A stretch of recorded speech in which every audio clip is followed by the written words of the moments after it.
Thank you for joining me here this evening. The time is now 5:07 p.m. Central, 6:07 p.m. Eastern, and you have a live look at the beginning of a large severe weather outbreak with the potential for a couple of brief tornadoes across portions of eastern Oklahoma, northwestern Arkansas, and southwestern Missouri.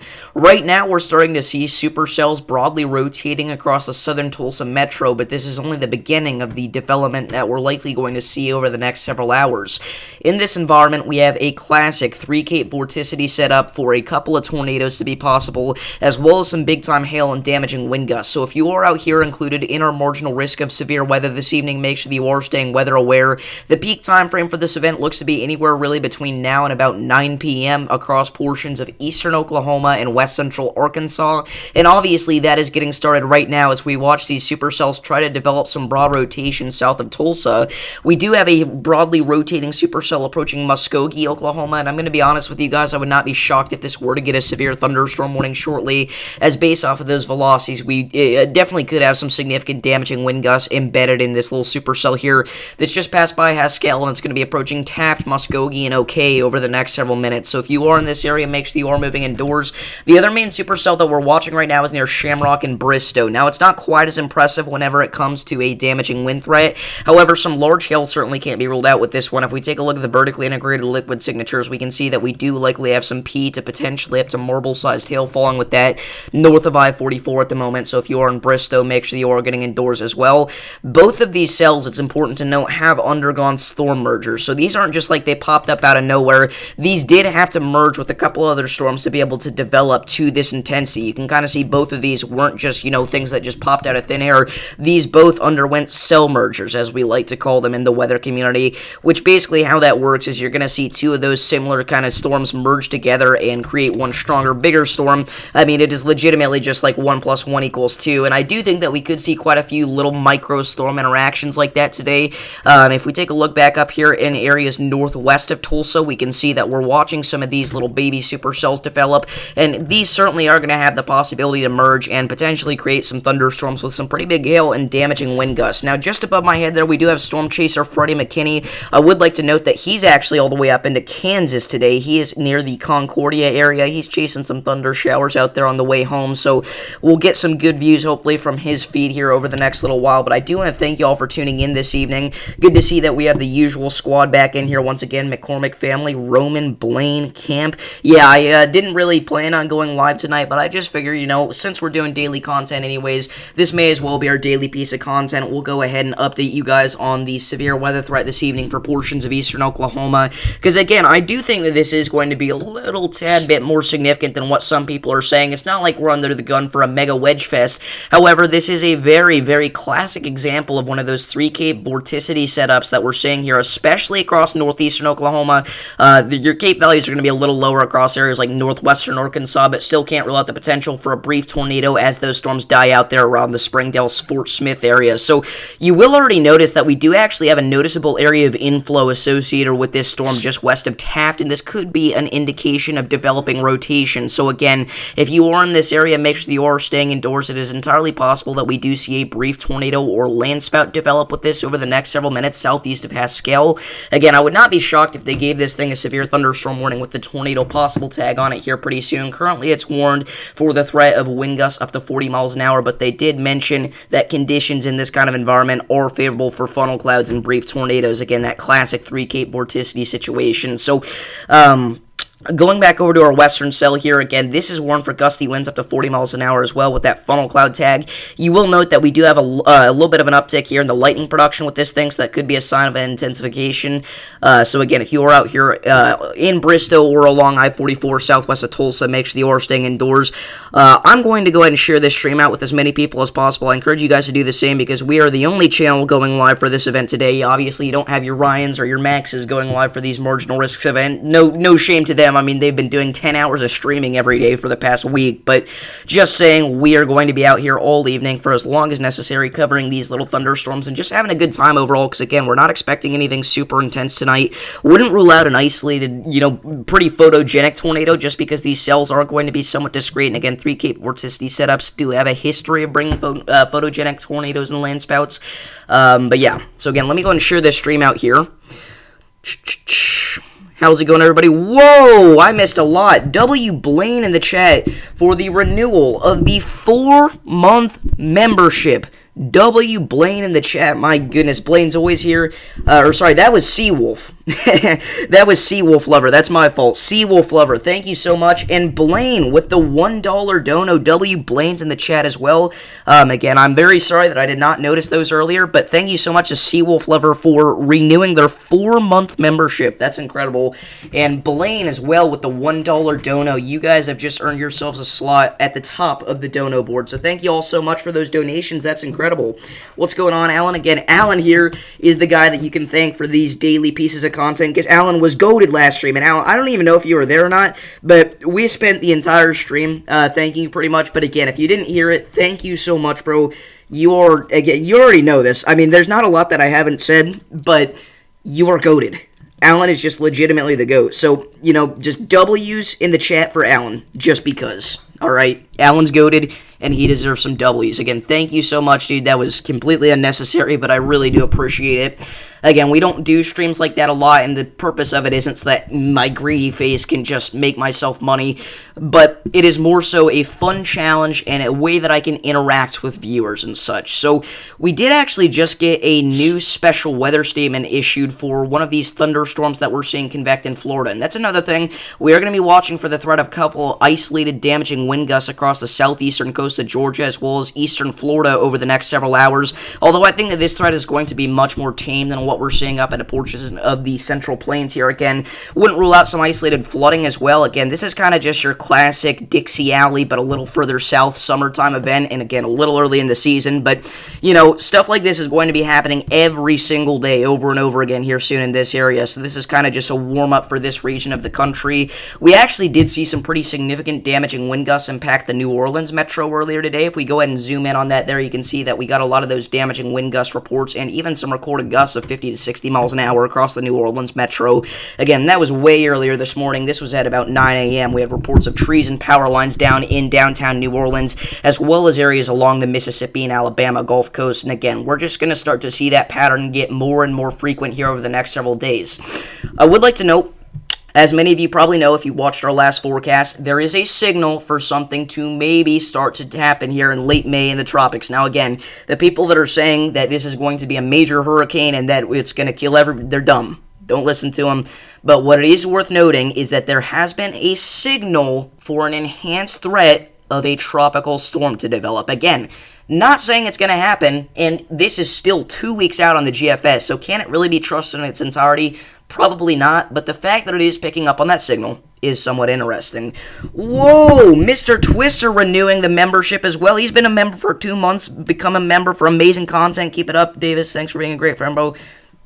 Thank you as well, Mr. Twister. That's incredible. Everybody get those W Mr. Twisters in the chat. Again, another person that just always here. He's the GOAT. He's another GOAT.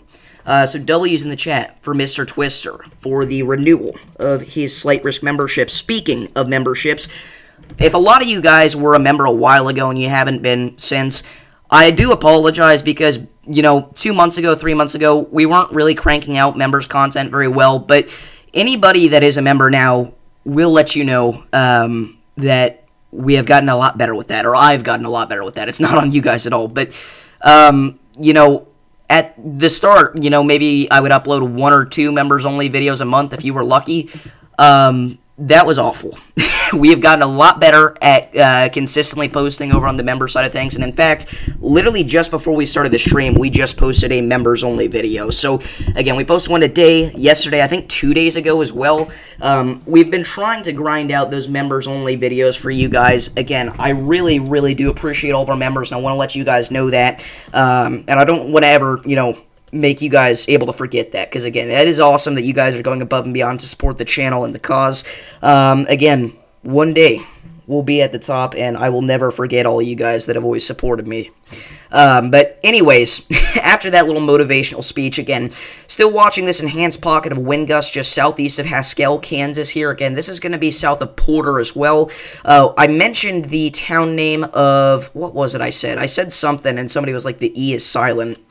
Let me know what that was. But again, areas west and even areas in Muskogee, Oklahoma, make sure you are getting indoors. Again, we have had something that may resemble a very weak inflow notch on this thunderstorm here, so it's possible that this is going to try to develop some rotation, but as of right now, this is not really doing anything of the sorts. Again, we are watching this supercell north of I-44 here for some large hail. Again, going back over to the vertically integrated liquid signatures, we can see that we've had quite a signal pick up there for some potentially marble, up to nickel-sized hail or so there just northwest of Bristow, and that's going to be moving off to the east-southeast over the next several minutes. So, again, let me go ahead and share this out very, very quickly. Alrighty.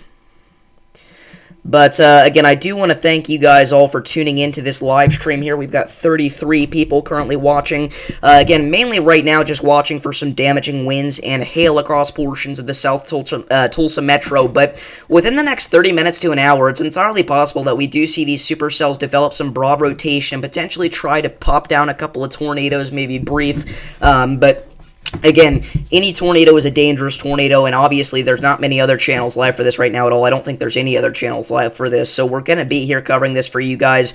Again, I do actually think that if we do see any tornadoes develop out here, they could be quite photogenic, and they're in a very nice landscape environment. I mean, we've got, flat terrain out here. We've got some, more mountain-like areas out there in northern Arkansas, but again, the main risk area out here in northern and eastern sections of Oklahoma, we've got ourselves flat land, and these are going to be very, very photogenic storms, okay? So again, obviously, the chance of us seeing tornadoes, as we've already stated and we've already proved, is going to rely heavily on storm mergers and other, little micro interactions like that in the environment, but it is possible. It certainly can't be ruled out in its entirety. So we are going to be watching these storms here quite closely today. What's going on, Kevin, Nicholas, Richard? How's it going, everybody? But again, W landscape out here in Oklahoma, because I mean we've got nothing really blocking the view of these things other than corn. Now I will note, corn is actually something that in some events does increase the instability in the area, and you're probably thinking, that is the dumbest thing I've ever heard. But no, it is true.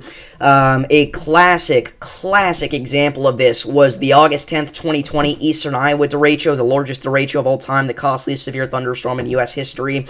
Corn sweat. What happens basically is the corn gets out there, it gets hot, it sweats off a little bit, similar to what humans do, and that actually increases the moisture in the lower levels of the atmosphere and sometimes leads to some more instability.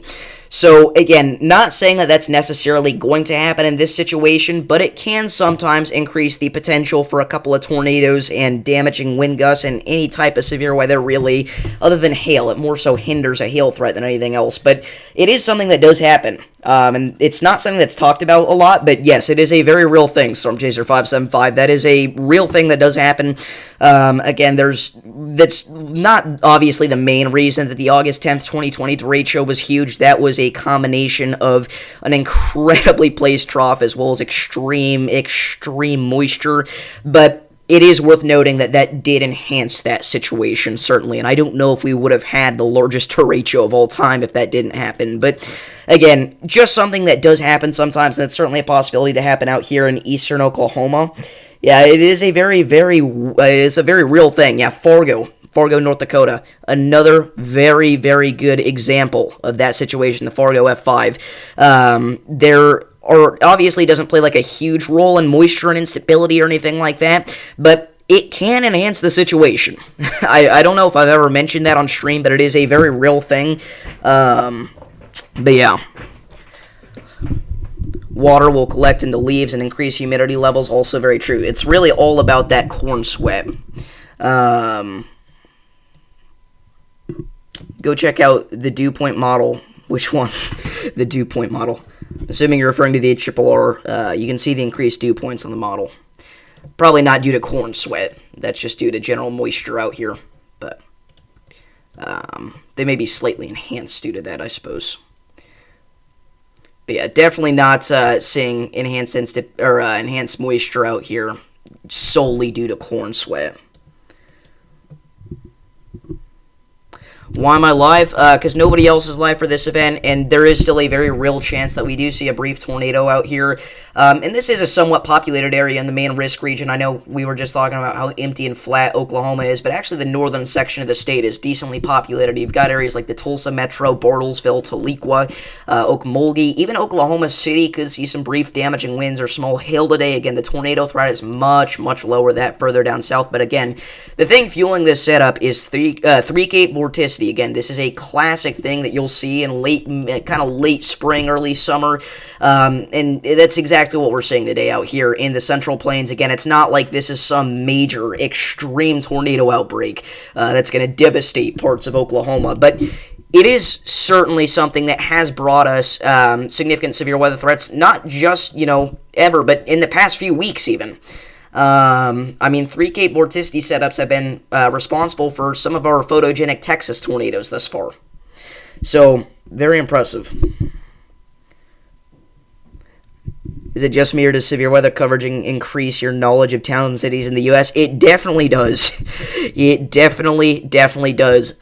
My friend challenged me. He would grab random counties from across the country, and obviously I didn't know all of them, but he was kind of shocked that I knew like a good 40 to 50% of them that were in Tornado Alley, which I just thought was hilarious, because again, this really does help you not only learn more about weather, it helps you interact with your viewers, but it also gives you a better knowledge of the surrounding geography. I've been kind of interested somewhat in geography even since before I was into the weather, but again, I know a lot of people, can't even name half of the states. Give me one of those like challenges where you can type in the state names. I can name them all in a minute.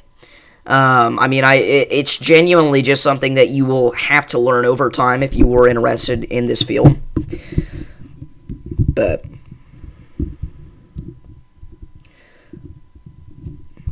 yeah, same here, Mr. Twister. I will say, the very, very first, 1 to 2 weeks, maybe, before I started doing, or the first 1 to 2 weeks that I was doing stuff like this, I would occasionally switch up New Hampshire and Vermont, but I've gotten completely out of that habit over the past couple of years.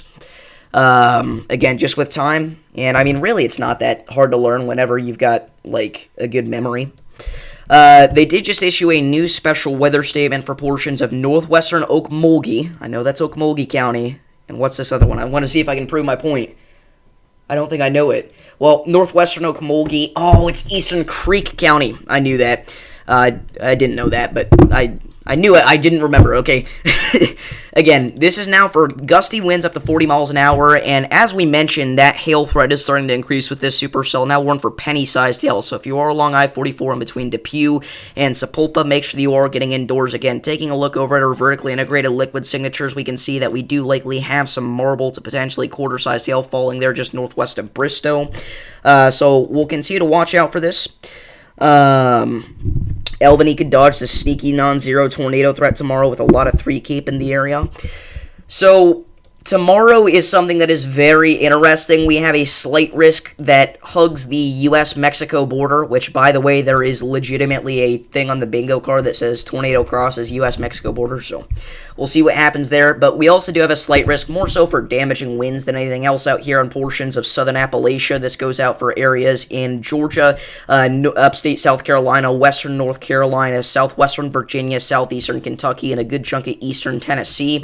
Again, the main area that will be watching for a tornado threat is going to be southwest Texas, which is very unfortunate because radar coverage, as many of you know, is absolutely terrible out here in this region of the country. But the Storm Prediction Center has highlighted a very small 2% tornado probability across portions of far southern Texas, and again, just hugging the Mexico border there. So legitimately, not even Corpus Christi is included in it. It's very, very isolated, very, very small.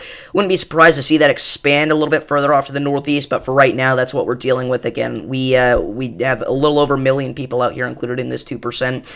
Not very likely that we're going to go live tomorrow. I think generally the chance for a tornado is somewhat higher today than it is tomorrow. I'm going to be completely honest and throw that out there. I know that sounds crazy, but I really do think that if we're going to see a tornado over the next couple of days, it would be today. And again, I could be wrong on that. I've said stuff like that in the past, and I've gotten absolutely destroyed for it.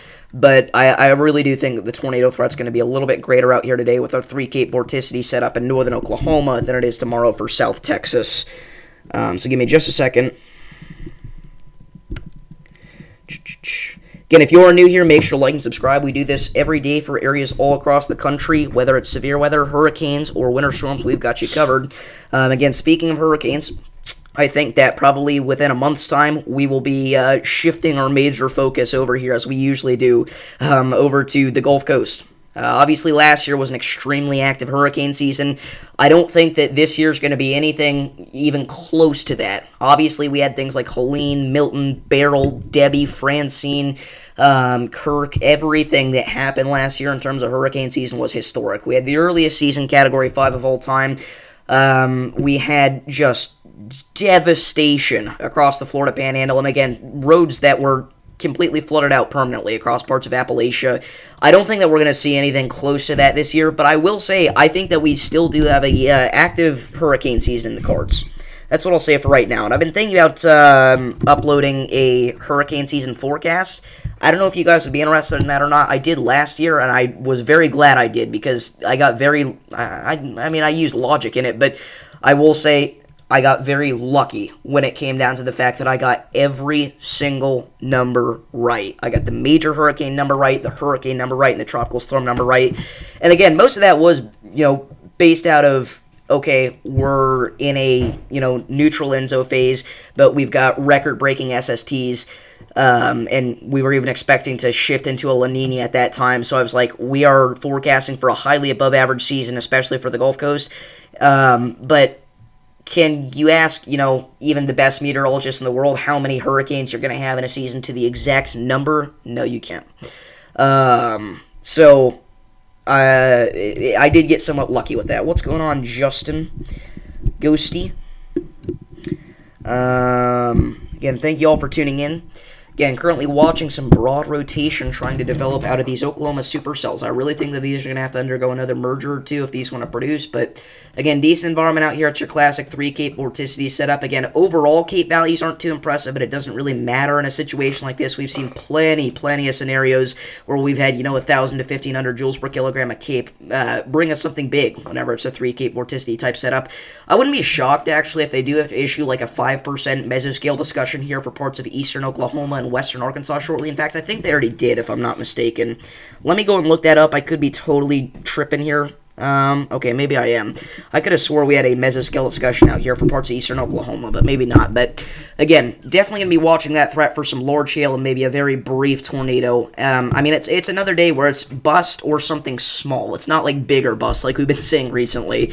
But if we do see that small thing, it's going to be a photogenic thing. So, we're here for it.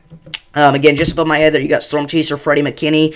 He's actually all the way back up in Kansas. Again, he's heading back home. He's heading back to Nebraska. He's not chasing Oklahoma today, and totally understandable. But I will say he is driving through some pretty nice structure. Got some good old thunder showers out there. So, but yeah.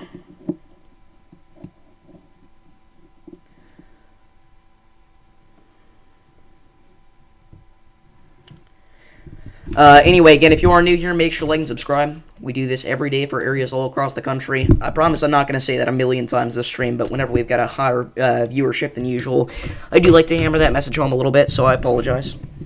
I did not, Kevin. I thought about it, and it was suggested, but those are just so unpredictable. That's another thing about last year's hurricanes. Do we normally see the largest Dixie tornado outbreak of the year be associated with a hurricane? No, not at all. But we certainly did last year. Largest Dixie outbreak. I guess you could say December 28th, but very, very close between December 28th and Hurricane Milton's Central Florida outbreak. I don't know, a lot of people don't even consider Florida Dixie, but I just don't know what you'd call it at that point. Just Florida. But yeah. That's what I'm saying, Mr. Twister. But anyway. Love how everyone said Beryl wouldn't be beaten, then it took 3 months. Yeah. Yeah, Beryl was a very unfortunate situation. I was gone for...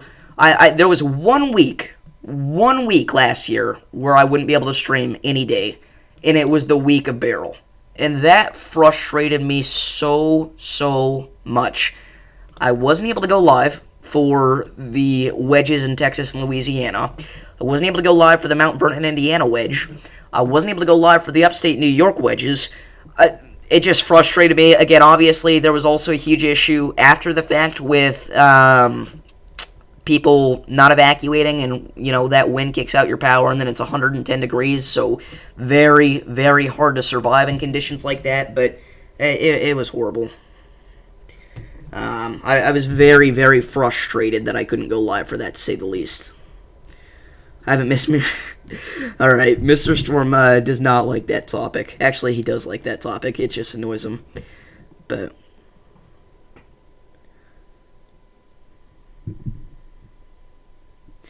I mean, Milton's outbreak was genuinely the largest tornado outbreak I've seen associated with a hurricane ever.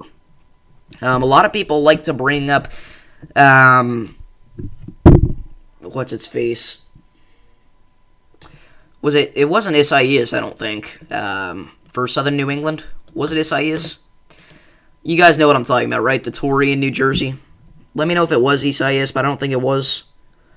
But the extreme tornado. Ivan, that's what it was a few years ago. Yeah. Alrighty. So unfortunately, I will have to end off the stream here in a few minutes. I do have to go for dinner, but if anything else significant does happen tonight, we will be back here. I will say, what do we have going on here near Bristow? This supercell is legitimately undergoing a cell merger now. So we'll see if that kills it, but there's a good chance that we do see something here north of Okmulgee within the next 30 minutes or so. Already got some broad rotation there even before this merger is complete along I-44, so we'll see what happens, but as of right now, that is the most impressive supercell. For sure. Again, make sure to like the stream. Let's see if we can get 50 likes. Again, it's unfortunate that I am going to have to leave here. It was Ida. That's it. All the I's get confusing, okay? You got Ida, you got Ivan, you've got Idalia, you've got Isaac, you've got... I could go on, but I'm not going to. But yeah.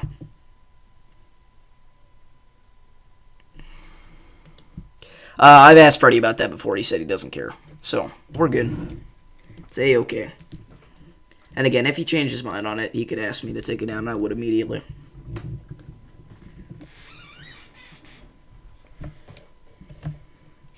No, he wouldn't do that. Again, Freddie has been ridiculously generous towards this community. Not just me, but like Vincent and all the boys as well. Levi, Jesse. But yeah. Alrighty. So again, we've gotta see what's gonna happen with this merger here near Bristow. Because I would not be surprised if we did see an uptick in that rotation there. Again, that's partially contaminated, but you get the point. Again, if something does happen here, the areas that would need to be concerned about it would be Slick, Beggs, Mounds, and Winchester. It's actually a really good farm channel out here. Very small little family channel. They upload every time they have like some significant, severe thunderstorm or tornado event. And I will say they make amazing content. So go subscribe to Paragon Ridge Ranch. No, Hank did not drop, I don't think. Yeah, I was going to say, if I miss a Hank post, it's just over. It's over. Hank, More Pie, and June 1st, whenever one of them upload, that's what I'm doing. It doesn't matter what else is going, that's what I'm doing. Because they don't post all the time, but when they do, Tornado TRX as well, Will is amazing. Everybody else, what am I saying? Everybody, I'm just gonna shut up. You guys get the point. Thank you for linking their channel, Mr. Twista, that's amazing. I've been watching them since they've had like 10,000 subs. It's crazy that they're up to 50,000. But I loved watching their content, especially with the Tulsa derecho that we had in June of 23. Jesse told me that he, Davis, Levi, and Vincent met Ben at Summit. He said he was very friendly and encouraging. I don't know if I met him or not. Maybe I did. I genuinely don't remember. By the way, Pete, I'm going to make you a mod. Oh my gosh. WX Clips is going to upload my little word salad. I don't think I met... Maybe I did. I met so many amazing people that weekend, it's hard to remember who I did and who I didn't. Literally as soon as I say that, he popped in. I summoned WX Clips. That's insane. Wow. Anyway. The worst, dude, Mike Morgan responded to one of my posts on Twitter. It's crazy. I've seen some Oklahoma chaser make a poll about the worst bus involved. April 26, 2017. Why don't I not high risk underperformance? Okay. May 6, 2024. And March 15th. March 15th, 2025, huh? I don't think that was one of the worst busts. I think anybody that says that it was is a little cuckoo. I think the people that say it was a bust are the people that thought it was going to be April 27th, 2.0, but anybody that knows anything about weather, you knew that wasn't happening. April 27th way unbelievably overperformed the environment that it was in. And even the environment this time wasn't as impressive as April 27th's. So if the environment was less impressive and April 27th popped off considering the environment already, then you know we're not beating that. And I'm not even saying that April 27th's environment wasn't impressive. My goodness, was it? I mean, it was incredible. But I will say it's not the most impressive I've ever seen. But that was the most impressive tornado outbreak we've seen, at least in the past century, or maybe outside of the 74 super outbreak. But it sucked for them, but worse for the chasers. That is wild. All right, anyway, guys, we're going to end off this live stream here. Again, I will be back later this evening if anything else does happen. But for right now, that's all I've got for today. So thank you all for tuning in. WX Clips literally just posted. But yeah, make sure to check out the new members only video if you are a member, if you haven't already. It's very good. But yeah, I'll see you guys all in the next one, whenever that is. Peace.